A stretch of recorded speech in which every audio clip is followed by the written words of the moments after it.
So I bought this lathe a week or so ago. It's a 1943 South Bend. It's got a quick change gearbox. It's got a taper attachment, which I don't really know how to use, but it's kind of cool. And everything works on it. It's really cool. It was kind of a barn find a buddy of mine found, and we dug it out and brought it in. So I cleaned it up. It was covered in like this stuff, just years of dust, and it was really nasty. So I scraped it and oiled it and got everything working. It works good now. But I need to wire it in, and I'm gonna wire it directly into my panel, because that's just the simplest way to do it. So let's wire this lathe in and get it working.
So a couple things I like to do when I'm putting these screws back in any panel, I like to use an insulated screwdriver.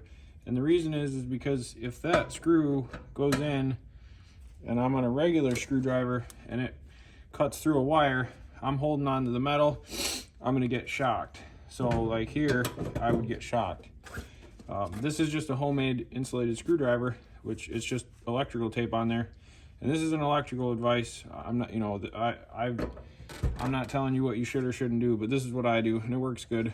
I wrap it 3 or 4 times deep. Electrical tape's rated for 600 volts, so I feel safe using this. And you can see it gets chewed up. Just change it every once in a while. The other thing is when I turn this breaker on for the very first time, I'm gonna turn my face away, because if that were to arc flash, that's gonna blow up. I don't want my face right there. So you probably won't be able to see my face, but I'm not looking at this when I turn it on. And that's on, it's staying on. We can close the panel up. This is just a good practice to get into. All right, let's see if it works.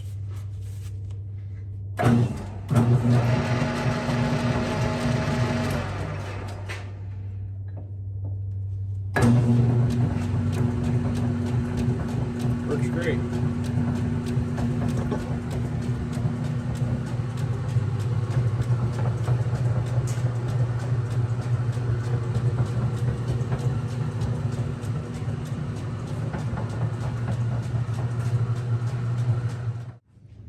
That's gonna wrap this up.